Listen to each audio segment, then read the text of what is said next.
Hi guys, it's a beautiful day once again and welcome back to Dexter's World channel. The thought for today is to maintain a positive mindset.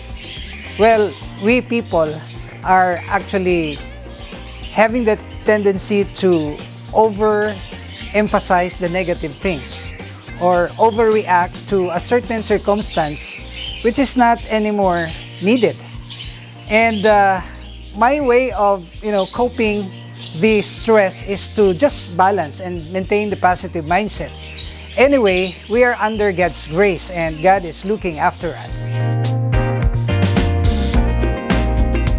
For today's video, allow me to share with you about the tank preparation.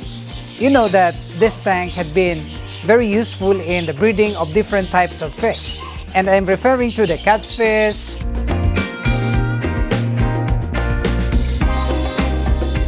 we have this goldfish,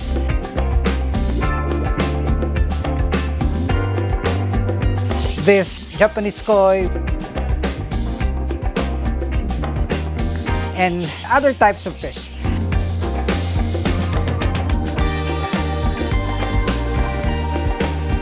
And I can recall that this area also is filled with balloon mollies. These are white balloon mollies that are also very saleable in the market. But our discussion today would focus on the tank preparation. Well, this is easier said than done because the preparation of the tank requires many things. Number one is to dry this up, especially if you have noticed that your fish are dying. So you will immediately get the water out and dry this up for 1 day. And this is my way also of disinfecting the bacteria that may possibly thriving here. So earlier this morning, I made a sweeping right here and I will dry this up for 24 hours.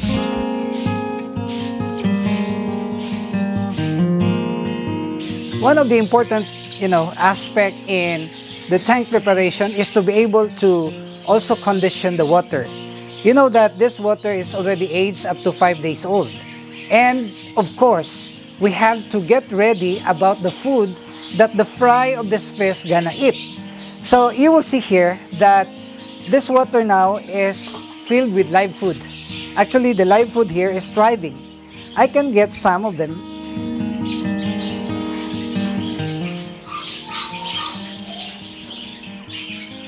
These are the tubifex worm that had been here for several days already. And this tubifex worm is the first food for the fry. You know that we have this available commercial food. We have this fry booster, we have this pellet, and so many. But I would like to tell you very frankly that if you have access or source of this live food, like this, Dapnia or this tubifex worm, then you don't bother about buying all those food because they are costly and they are less effective compared to giving the live food. But there is a warning, really a warning, because if you're gonna get this live food from the river, they will bring bacteria to your tank. So my way of eradicating or making sure that the food that you're gonna place in here, the live food, is bacteria free. So we have to, disinfect this one. We will put another container for 5 days and we will treat them with methylene blue. And as soon as you are very sure that this live food is already clean, well, putting them in a clean container for 5 days without food will make us sure that they are already clean. They have defecated and they will become very thin. They will become very tiny that the fry of the goldfish or whatever, it may be catfish or the Japanese koi, can readily eat them and grow fast. So this is actually not anymore a secret, but putting things in order, which is the tank preparation, the culture of the food, and the conditioning of the water, you will not go wrong. So you will see here that the water is half filled. The reason for this is for us to develop algae, because in shallow water exposed to sunlight, they will become warmer and they will develop this algae, and this is also a very good source of food for the fry.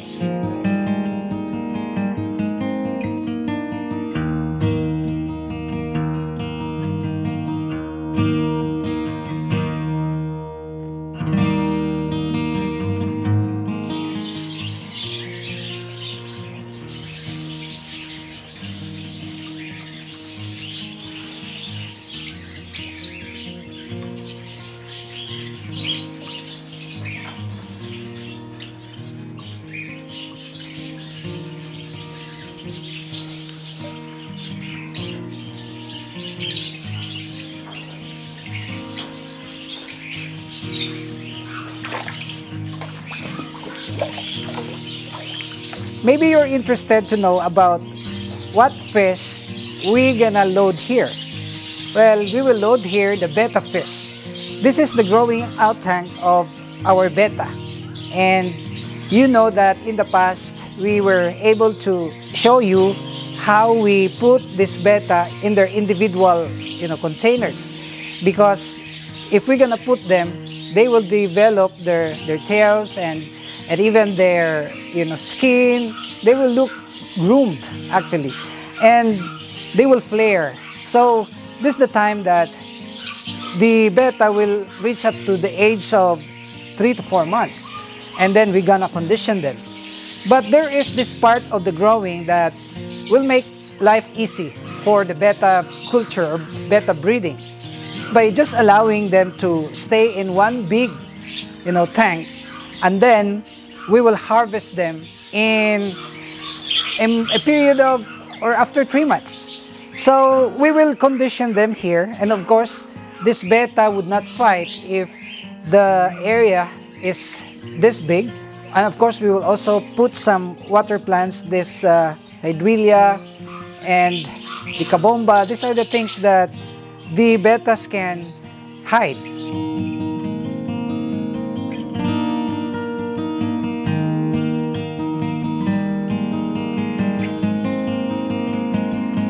And you will see also that this is shaded. It's important.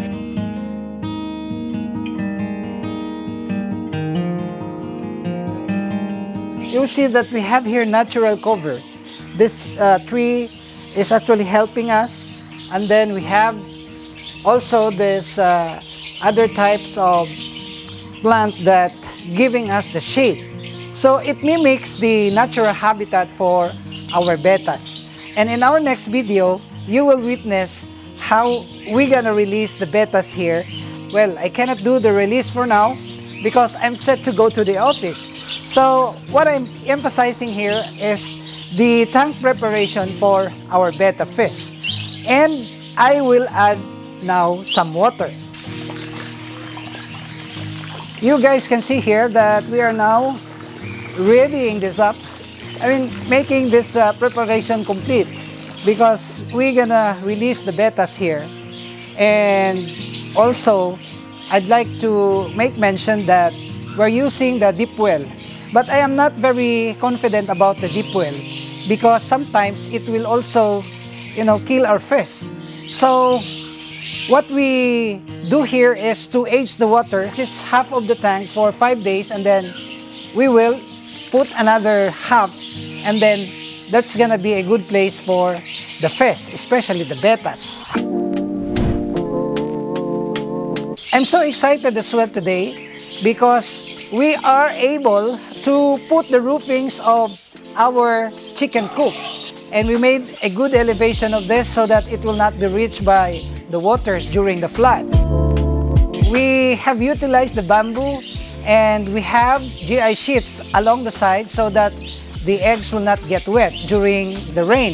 And I'm so excited because we are on the 90% completion already, and I believe that today we're gonna be able to complete this one. And I know that you are also excited about this because we have, started back our breeding of this native chickens.